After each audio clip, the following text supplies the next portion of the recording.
الله وبركاته.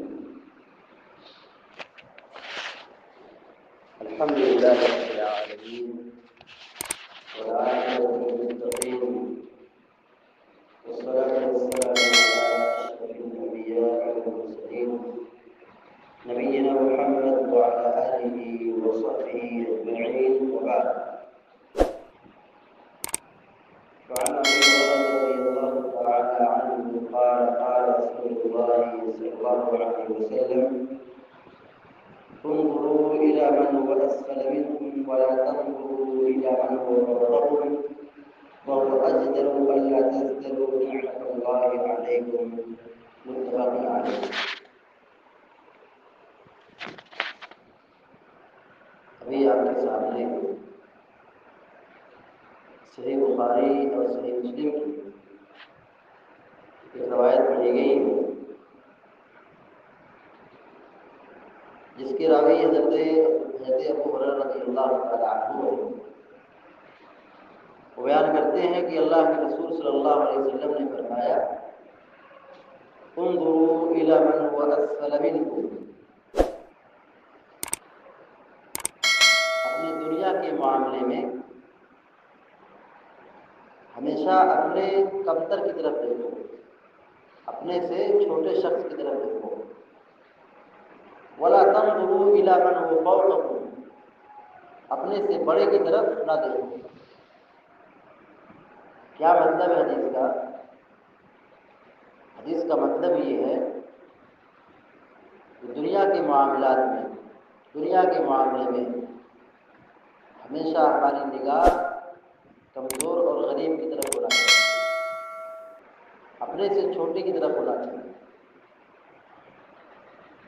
ہماری نگاہ اور ہماری سوچ، ہماری توجہ مالدار کی طرف نہیں ہونی چاہیے.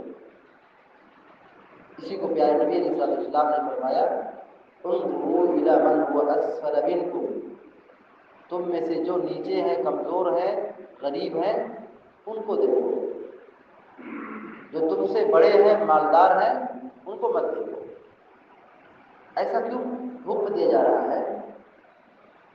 کیونکہ جب آدمی اپنے سے چھوٹے کی طرف دیکھتا ہے، کمزور اور غریب کی طرف دیکھتا ہے، دیکھ کر کے اپنی پوزیشن اور اپنی حیثیت کا علم ہوتا ہے کہ اللہ کا شکر ہے کہ اللہ نے مجھ کو اس سے بہتر بنایا.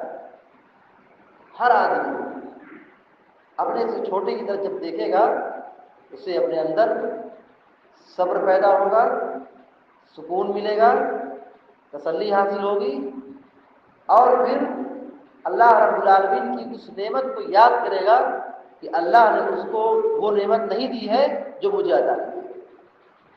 لیکن جب آدمی اپنے سے بڑے کی طرف دیکھے گا تو بے صبرا بنے گا، اپنے سے بڑے کی طرف نگاہ اٹھائے گا اور مالداروں کی طرف دیکھے گا تو وہ شکر ادا نہیں کر سکتا ہے. اس کے اندر ہوس پیدا ہوگی، اس کے اندر ہوس پیدا ہوگی اور کبھی شکر ادا نہیں کر سکتا ہے. جب آدمی اپنے سے کمزور کی طرف دیکھے گا، صحت مند، بیمار اور کمزور کو دیکھ کر کے اپنی طاقت اور اپنی حیثیت کا علم ہوگا کہ اللہ نے مجھ کو اس سے بہتر بنایا، مجھ کو اس سے بہتر بنایا. ایک مالدار اور ایک غریب، مالدار غریب کی طرف دیکھ کر کے اس کے دل میں رحم پیدا ہوگی کہ اس کی یہ حالت ہے، چلو اللہ نے مجھ کو اس سے بڑا بنایا ہے، بہتر بنایا ہے، اس سے شکر پیدا ہوگا. اور دوسری بات یہ کہ غریبوں کی محبت اس کے دل میں مزید پیدا ہوگی. اس کی حکمت اللہ کے نبی علیہ السلام نے بیان فرمائی: فَهُوَ أَجْدَرُ أَلَّا تَزْدَرُوا نِعْمَةَ اللَّهِ عَلَيْكُمْ.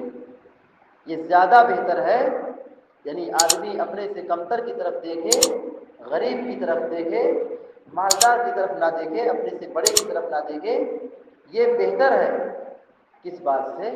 کہ کہیں تم اللہ کی نعمت کو حقیر نہ سمجھو، کہیں اللہ کی نعمت کو کمتر نہ سمجھو، اللہ کی نعمت کی ناقدری نہ کر بیٹھو. جب انسان بڑے کی طرف دیکھے گا، مالدار کی طرف دیکھے گا تو اس کے دل میں نعمت کی ناقدری ہوگی، نعمت کی ناقدری ہوگی اور وہ شکر ادا نہیں کر سکتا ہے. اور مالدار کی طرف جب دیکھے گا تو اس کے دل میں ہوس پیدا ہوگی تکبر پیدا ہوگا۔ لیکن جیسے وہ آدمی کمزور کی طرف دیکھتا ہے، اپنے سے کمتر کی طرف دیکھتا ہے، تو اس کے دل میں تسلی، اطمینان، سکون، صبر پیدا ہوتا ہے، اور وہ آدمی اپنی حیثیت اور پوزیشن کو سمجھتا ہے اور اللہ رب العالمین کا شکر ادا کرتا ہے کہ اللہ نے مجھ کو اس سے بہتر بنایا ہے۔ میری تو یہ حالت ہے، بتاؤ اس پر کیا گزرتی ہوگی؟ اس کے ساتھ یہ معاملہ ہے، فقیری ہے، کمزوری ہے، بیماری ہے، پریشانی ہے، اس کے ساتھ کیسی گزرتی ہوگی؟ چلو اللہ کا شکر ہے کہ اللہ نے ہم کو ایسا عطا کیا ہے، عزت بھی محفوظ ہے اور طاقت و انرجی بھی موجود ہے، اور ہمارے پاس اللہ رب العالمین نے 4 پیسہ بھی عطا کیا ہے کہ ہم اس چیز کو اپنی زندگی میں استعمال کر سکتے ہیں اور سکون کی اور عزت کی روٹی کھا سکتے ہیں۔ ذرا اس کو تو دیکھو جو سماج کا کمزور آدمی ہے، غریب آدمی ہے، ہمیشہ ایک دوسرے سے قرض مانگتا ہے، بھیک مانگتا ہے، پریشانی میں رہتا ہے، تکلیف میں رہتا ہے۔ جب آدمی کمزور کی طرف دیکھتا ہے تو یہ اس کو اپنی نعمت کی قدر کا اور اپنی نعمت اللہ رب العالمین کی نعمت کی قدردانی اس کے دل میں پیدا ہوتی ہے۔ لیکن جب مالدار کی طرف دیکھے گا تو نعمت کی ناقدری کے سوا کچھ حاصل نہیں ہوگا۔ اللہ رب العالمین سے دعا کرتے کہ اللہ تبارک و تعالیٰ ہم سب کو، آپ سب کو اللہ رب العالمین کی بنائی ہوئی تقدیر پر صبر کرنے اور اس پر ایمان و یقین رکھنے کی توفیق عطا فرمائے۔ آمین یا رب العالمین۔ اقول قولی ھذا واستغفر اللہ لی ولکم ولسائر المسلمین فاستغفروہ انہ هو الغفور الرحیم، وصلی اللہ علی نبینا محمد وعلی آلہ وصحبہ اجمعین۔ والسلام علیکم ورحمۃ اللہ۔